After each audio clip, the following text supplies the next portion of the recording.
Endurance, trance, and the window. Endurance is such a simple thing that we often forget we have it. The best example is jogging, where gradual adaptation is key. You can only run a little bit at first, and it will be somewhat painful. Though you should know, we kind of have two kinds of pain. One is when we are really hurt, and the other is just a reminder. It is about conserving resources and not pushing too hard. If you do push through the pain of jogging, then you are rewarded by being able to jog a little bit more the next time. And if you keep going, you can approach Olympic speeds. I think endurance is huge for health and cannot be replicated by any other means. It has to be earned by gradually increasing the workload over time. The point is not to compete or win, but to continue advancing to no end in sight.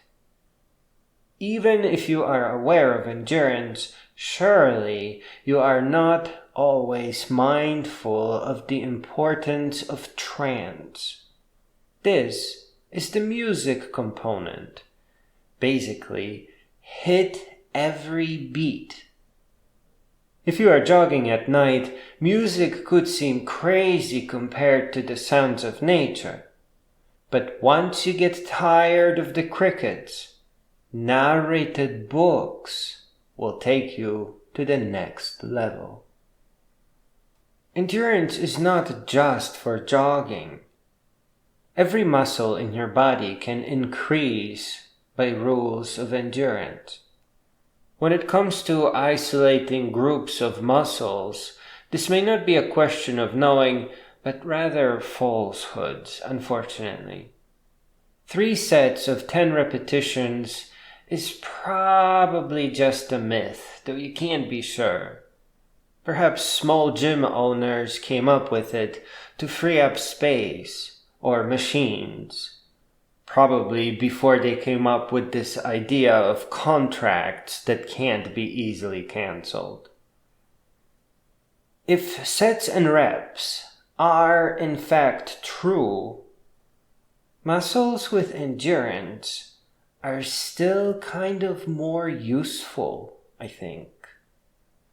Using endurance to work on your biceps is only weird until you start dancing with dumbbells. Working your entire body, as in during dancing, will start enhancing your entire musculature, and it will grow like a tree. Your legs, the thing that's lifting the most, will get the most at first until they get strong enough to support whatever you're up to.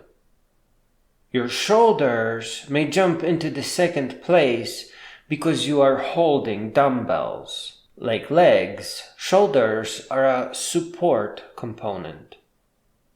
Then your midsection, which pretty much includes the abdominal muscles. And then your arms, which have the dumbbells. It is an amazing workout. You start at the center and then you grow outwards. To put it simply, your muscles will grow larger as they adapt.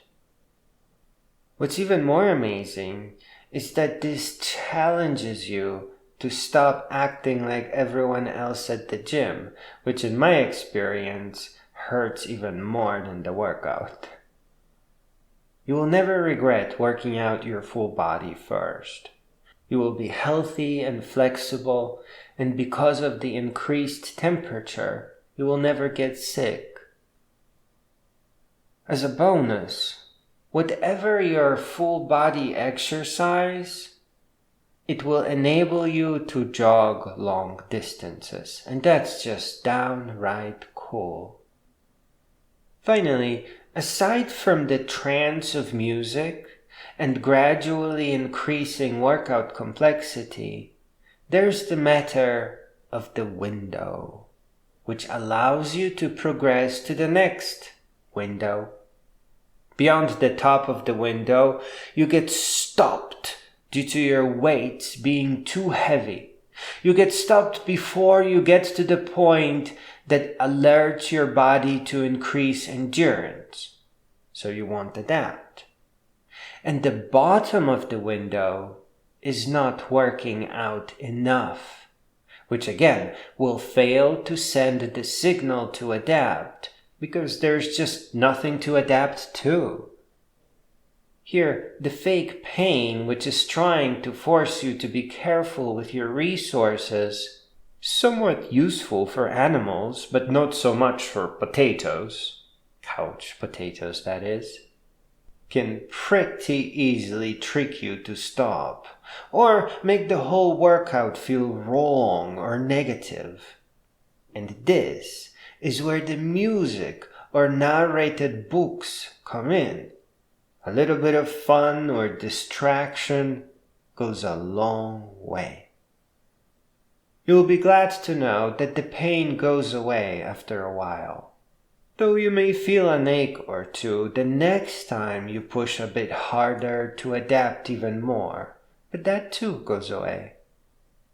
Whether you are dancing or jogging, always make sure to have your dumbbells with you. And start with the tiniest ones. Don't worry about it.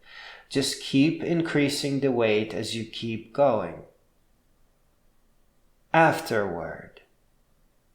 Those of you who may be starting to jog may wish to consider larger or wider, e.e., shoes, and heavy thick woolen socks, as this could possibly help to avoid blisters.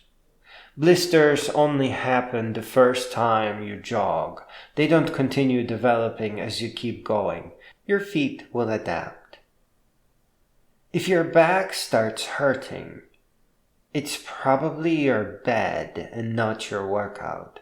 Flat beds are a crazy cheap money-grabbing idea. You need a bed that lifts your feet upwards and even your back. It is nothing like the regular mattress. That kind of a bed is more reminiscent of a hospital bed. This is a pretty big deal, so you're probably gonna need to look for a small bed frame that allows you to lift legs up and tilt back at an angle. You may also consider a neoprene weight loss belt. They don't actually work for weight loss other than causing you to lose precious water. But they do an outstanding job to keep your core muscles all warmed up and more flexible, which I think tends to prevent injury.